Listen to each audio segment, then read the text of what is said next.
தலைமை தேர்தல் அதிகாரி டிஜிபிக்கு திமுக கடிதம் ஒன்றை எழுதியிருக்கிறது. வாக்கு எண்ணும் மையங்களுக்கு கூடுதல் பாதுகாப்பு வழங்க கோரி தலைமை தேர்தல் அதிகாரி மற்றும் டிஜிபிக்கு கடிதம் எழுதப்பட்டிருக்கிறது.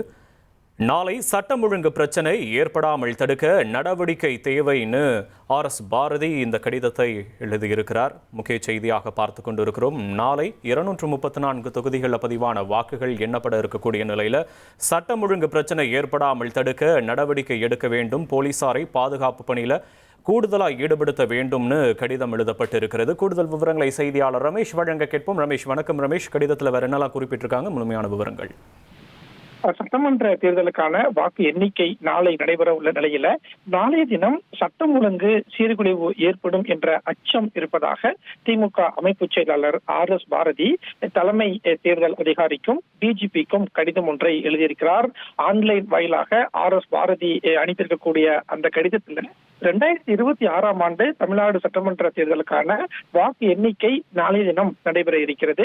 நாளைய தினம் பாஜக மற்றும் பாஜகவின் தூண்டுதலின் பேர்ல பிற அரசியல் கட்சிகள் வாக்கு எண்ணும் மையங்கள்ல இடையூறை ஏற்படுத்த திட்டமிட்டிருப்பதாக நம்ப தகுந்த வட்டாரங்கள்ல இருந்து திமுகவுக்கு தகவல் கிடைச்சிருக்கு அப்படின்னு அந்த கடிதத்துல RS பாரதி குறிப்பிட்டிருக்கிறார். எனவே வாக்குச்சாவடிக்கு உள்ளேயும் அதை சுற்றி உள்ள பகுதியிலும் கட்சி அலுவலகங்கள் உள்ளிட்ட பிற முக்கிய இடங்களிலும் இந்த பிரச்சனை எழக்கூடும் என்ற அச்சம் இருப்பதாகவும் தேவையான பாதுகாப்பு நடவடிக்கைகளை எடுக்க வேண்டும் என்று எலெக்ஷன் கமிஷனுக்கும் அதே மாதிரி டிஜிபிக்கும் திமுக தரப்பிலிருந்து ஒரு கடிதம் அனுப்பப்பட்டிருக்கிறத பார்க்க முடிகிறது. உங்களுடைய விவரங்களுக்கு நன்றி ரமேஷ்.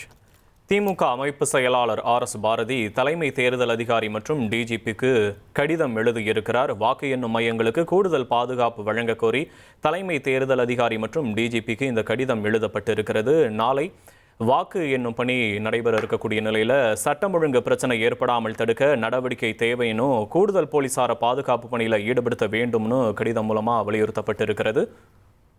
இதனைத் தொடர்ந்து RS பாரதி செய்தியாளர்களை சந்தித்தார். அந்த காட்சிகளையும் தற்போது நாம் பார்த்து விடலாம். நடந்து முடிந்த சட்டமன்ற தேர்தலில் தளபதி MK ஸ்டாலின் தலைமையிலான மதசார்பற்ற முற்போக்கு கூட்டணி ஆட்சி அமைப்பது உறுதியாகிவிட்டது. அனைத்து தரப்பு மக்களும் தளபதி MK ஸ்டாலின் தான்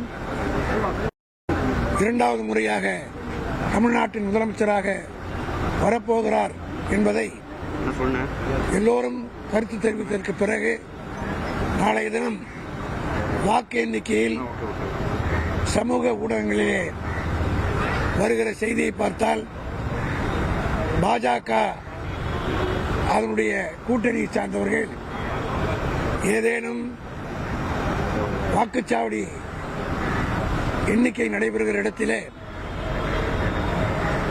திட்டமிட்டு ஏதேனும் செய்வார்களா என்கின்ற ஒரு சந்தேகம் எனக்கு ஏற்படுகிறது.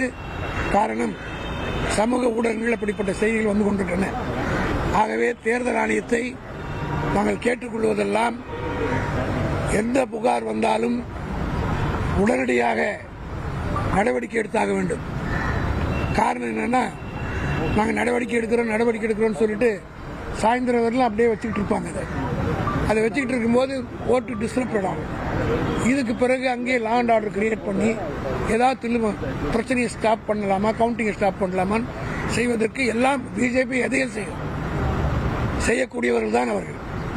ஆகவே தமிழ்நாட்டிலே திராவிட முன்னேற்ற கழகத்தினுடைய செயல்வர்களும் கூட்டணி தோழர்களும் கடந்த 2 ஆண்டு காலமாக தளபதி MK ஸ்டாலினுடைய வழிகாட்டுதல்படி எல்லா பணிகளையும் வாக்கு சேகரத்திலிருந்து SIR விவகாரத்திலிருந்து மிக சிறப்பாக கையாண்டு வெற்றி பெறுவதற்குரிய எல்லா சூழ்நிலையும் உருவாக்கிவிட்டார்கள்.